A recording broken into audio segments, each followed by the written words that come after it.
Now, we recently brought you the cracking story, exclusive story from Jonathan Lea about shameful practices in the Australian superannuation retirement sector. The biggest player, AustralianSuper, was forced to apologise to two widows who told Sky News the process of withdrawing their dead husband's money was dragged out for months, probably to drive up company profits. While the claim was denied by the superannuation fund, more victims are now coming forward, exposing unethical practices which they say takes advantage of grieving families. And as Jonathan Lea reports again here, there are now calls for a Senate inquiry to expose companies acting as a law unto themselves. The 2nd of November is when we called. Susan and Neville Buckley kept detailed notes as they underwent the harrowing process of retrieving their dead son's super for a retirement he would never get to see. It's been quite a journey, and I hope no one ever has to go through what we did with this company. Heath died in a road accident last October. The parents expected the process of withdrawing his savings from AustralianSuper, the nation's biggest retirement fund, would be procedural, but they were left completing documents in an ad hoc fashion, they say, as the process was strung out for months. We assumed it would take some time, but we thought weeks perhaps, but it just dragged on. And then, you know, once we got into the new year and there was these huge silences, it sort of felt like we were being purposely ignored, because Sue made so many and sat on that phone for so long that the battery would run flat in it. We felt at that stage that we were being deliberately stalled. When I started trying to make contact again, it was sometime in March, and I remember writing in an email, "We have heard nothing from you since the 21st of December. That's the last correspondence we've had."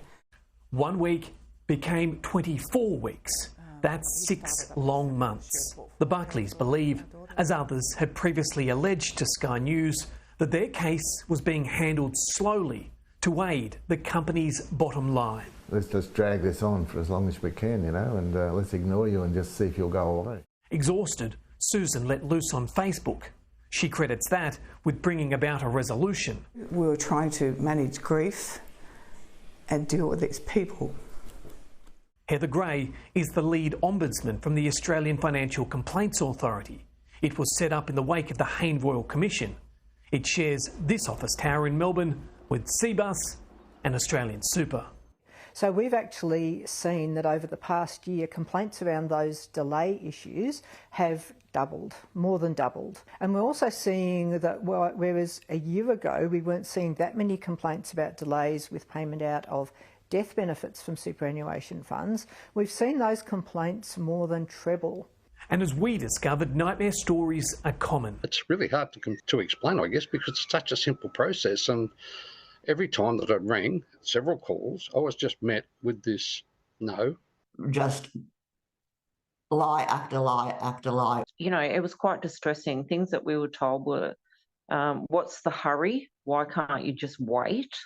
And it was just like, in my opinion, my son worked really hard and he set up these benefits, you know, should something ever happen to him. And pretty much we've had to battle our way through. I can actually start processing that. My husband's gone. He's not coming back. And I shouldn't have to wait 7 months to come to this point. Well, the superannuation system is based on the idea that people are disengaged, and the super funds like that idea because they want to keep on collecting people's money. They like to clip the ticket and they don't want people to know too much about it. Liberal Senator Andrew Bragg is the chair of Parliament's Economics Reference Committee. He's now calling for a Senate inquiry to shine a light on the super and insurance sectors, to show where the money goes and bring about minimum standards for policy holders, believing big super companies have become a law unto themselves. So the unions benefit greatly from the super funds. That is one of the reasons why Labor is so committed to super, because they receive enormous distributions from the super funds and from the unions, of course. Sky News has found Aussies struggling with call centres are heading online to vent frustrations on the consumer website productreview.com.au. AustralianSuper has racked up nearly 1,000 reviews. 86% gave the fund just 1 star. CBUS is also heavily criticised, with 85% of contributors also giving the union fund the lowest possible rating. And while Host Plus saw a total score of 1.5 stars, the widespread criticisms around delays, red tape and missing documents is not universal, with Superfund Hester mostly praised, the fund receiving the maximum 5 stars in 73% of reviews left on the site. Fed up, this week the official financial watchdog ASIC announced it's suing AustralianSuper over its failure to consolidate the accounts of 90,000 members, charging them multiple fees. While the fund has repaid those members, any financial penalty could ultimately end up being footed by policyholders, weakening returns. The Buckleys say when they eventually got their money, it was dumped in an account, an allegation Sky News has also heard from others. It was just disrespectful to just do that. It was like they were brushing us aside, saying, okay, here's your money, just go away and shut up, pretty much. In a statement, AustralianSuper says its handling of the Buckleys case is not acceptable and we unreservedly apologise for any distress caused, claiming since February the fund has more than doubled the size of its team. We would never intentionally delay payments for any reason, it says. The family, though, backs an inquiry. It's hard to say what it would achieve in the long term, but it might put a light on the way they operate their business, you know, because maybe there's a whole another layer of customers that didn't complain, never came forward and just said, bugger it. Their grief, written up, but not forgotten. Yeah, fascinating piece there again from Sky News Investigations reporter Jonathan Lea, who joins me now live from Brisbane. Great stuff, Jonathan. So many people coming out with similar experiences. It seems the super funds very good at signing people up and collecting their money, but just loath to put the resources into that personal service to pay it out. Yeah, thanks very much, Chris. The team's worked very hard on this one. It is a second part of our instalment into this, and we certainly want to dig a lot further yet. The Minister made the point a couple of weeks ago that the super funds were on notice, but you look at these Facebook pages and they are awash with complaints from grieving family members who've been put through absolute hell in order to get the money that they are entitled to. Now, people behind the scenes say that it's not the super funds deliberately holding out on giving them the money, although the victims feel differently in that regard. It's a problem with staffing numbers and they're working feverishly to fix the problem. Of course, these issues stretch out for months. I spoke to one person who said they had to wait 2 months short of 2 years to get the money that was owed to them. You simply can't believe that something could be dragged along like that. And one of the other big problems is that when they ask for information, it's not all at once. You don't go away and get this piece of paper and that piece, get them signed, ticked off and sent through.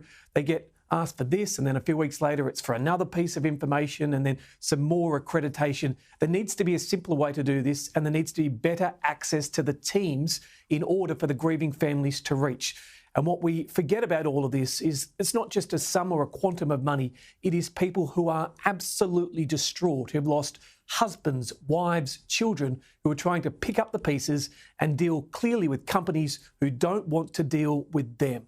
Yeah, it's the last thing they need at the worst possible time. Now, Andrew Bragg pushing for an inquiry. That's where you'll get action in the Senate, where if you get enough minor party and crossbench support, you could force the government to have an inquiry. So we'll see what happens there. What about on the regulatory front? Who could step in here? Is it ASIC? Who in the regulatory field could force the super funds to do better?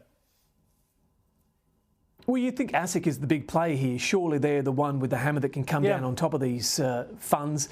They've done that at the moment with AustralianSuper, with what they've seen in not consolidating the accounts of 90,000 people, I think it was. That's right, yeah. You also have this other complaints body. Many people don't or aren't aware that they exist. They've been set up in the wake of the Hayne Royal Commission. People can go to them and try and work out an agreement with their super fund, but in many cases, they've already tried to do that.